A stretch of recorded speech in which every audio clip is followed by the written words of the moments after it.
34 दिन का प्रदर्शन, सोनम वांगचुक का 25वें दिन भी जारी अनशन और खुद पीएम मोदी का सीधे दखल देना। फिर भी सवाल वहीं का वहीं खड़ा है। आखिर नीट पेपर लीक मामले में कॉकरोच जनता पार्टी यानी कि सीजेपी का आंदोलन रुक क्यों नहीं रहा? 23 जुलाई को जब पीएम मोदी ने एक्स पर पोस्ट करके फास्ट ट्रैक कोर्ट बनाने का ऐलान किया तो लगा कि शायद बात बन जाएगी, लेकिन पीएम के इस ट्वीट के कुछ ही मिनटों बाद सीजेपी ने इसे पूरी तरह नकार दिया। उनका सीधा कहना है, हमें फास्ट ट्रैक कोर्ट नहीं चाहिए, शिक्षा मंत्री धर्मेंद्र प्रधान का इस्तीफा चाहिए। आखिर बात कहां जाकर अटक गई है? सरकार बातचीत की कितनी भी कोशिश कर ले फिर भी रास्ता क्यों नहीं निकल रहा? और क्या ये सिर्फ एक पेपर लीक का मुद्दा है या फिर ये देश की पूरी युवा पीढ़ी का सरकार के खिलाफ विद्रोह बन चुका है? आज के इस वीडियो में हम सीधे मुद्दे पर बात करेंगे और समझेंगे कि सीजेपी आंदोलन की असली इनसाइड स्टोरी क्या है। अगर आप सोच रहे हैं कि 34 दिनों से चल रहा ये प्रदर्शन अचानक इतना सख्त कैसे हो गया, तो आपको सीजेपी की 3 सबसे बड़ी मांगों को समझना होगा। सीजेपी ने साफ कर दिया है कि आंदोलन खत्म करने के लिए सरकार को ये 3 शर्तें माननी ही पड़ेंगी। पहली और सबसे बड़ी मांग, शिक्षा मंत्री धर्मेंद्र प्रधान का तुरंत इस्तीफा। दूसरी मांग, नीट पेपर लीक के बाद मानसिक तनाव में आकर आत्महत्या करने वाले छात्रों के परिवारों को 1 करोड़ रुपए का मुआवजा। और तीसरी मांग, 20 जून से अब तक जितने भी शांतिपूर्ण प्रदर्शनकारी के खिलाफ पुलिस ने एफआईआर दर्ज की है, वो सभी केस तुरंत वापस लिए जाए।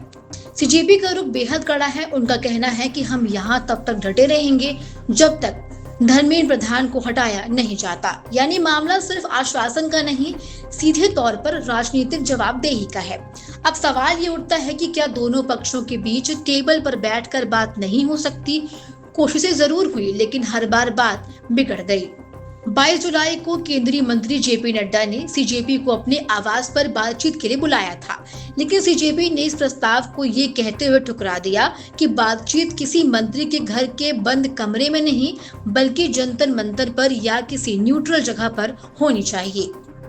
दूसरी ओर कानूनी मोर्चे पर भी झटका लगा है। 22 जुलाई को सुप्रीम कोर्ट ने पुलिस कार्रवाई के खिलाफ याचिका दायर की गई तो सीजेआई सूर्यकांत ने सीधे शब्दों में कह दिया, कृपया हमारा समय बर्बाद ना करें और अपना भी ना करें। अगर एक्सपर्ट्स की माने तो आंदोलन खत्म न होने के पीछे 3 बड़ी रुकावटें हैं। सरकार ने 3 बार बातचीत की मेज सजाई, लेकिन सीजेपी की मुख्य शर्तें यानी धर्मेंद्र प्रधान के इस्तीफे पर कोई चर्चा ही नहीं हुई। 20 जुलाई के चलो संसद मार्च के दौरान 118 पुलिसकर्मी घायल हुए और 70 से ज्यादा प्रदर्शनकारी हिरासत में लिए गए। सीजेपी की मांग है कि सरकार लिखित गारंटी दे कि किसी भी छात्र का भविष्य केस मुकदमों से खराब नहीं किया जाएगा।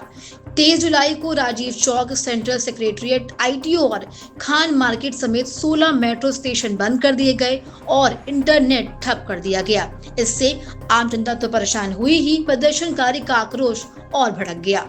23 जुलाई 2026 को पीएम मोदी ने खुद मोर्चा संभाला। उन्होंने एक्स पर लिखा कि पेपर लीक में शामिल अपराधियों को तुरंत सजा देने के लिए फास्ट ट्रैक कोर्ट्स बनाए जा रहे हैं और युवाओं के भविष्य से खिलवाड़ करने वालों को बख्शा नहीं जाएगा। लेकिन इस ऐलान से भी आंदोलन की आग ठंडी क्यों नहीं हुई? एक्सपर्ट्स इसके 4 बड़े कारण बताते हैं। कारण 1, मांग इस्तीफा है, कोर्ट नहीं। सीजेपी की प्रवक्ता आशुतोष रांका ने तुरंत जवाब दिया कि फास्ट ट्रैक कोर्ट से लीक करने वालों को सजा तो मिल जाएगी, लेकिन उस सिस्टम की क्या गलती जिसने बार बार लाखों बच्चों का भविष्य बर्बाद किया। कारण 2, सिस्टम की जवाबदेही कौन लेगा? कोर्ट अपराधियों को पकड़ सकती है, लेकिन प्रशासनिक नाकामी की जिम्मेदारी कौन लेगा? छात्र व्यवस्था में बैठे बड़े अधिकारियों और मंत्रियों से जवाबदेही मांग रहे हैं। कारण 3, टूटा हुआ भरोसा। 18 जुलाई को सोनम वांगचुक को जबरन अस्पताल ले जाने और 20 जुलाई के लाठीचार्ज के बाद प्रदर्शनकारियों का सरकार के वादों से भरोसा पूरी तरह उठ चुका है। कारण 4, गुस्सा सीधे पीएम तक पहुंचा। रांका का कहना है कि जैसे जैसे दिन बीत रहे हैं, लोग अब सीधे पीएम से सवाल पूछ रहे हैं कि वो अपने शिक्षा मंत्री का बचाव क्यों कर रहे हैं और छात्रों की बात क्यों नहीं सुन रहे। तो सच ये है कि मामला वहीं अटका है जहां 20 जून को था।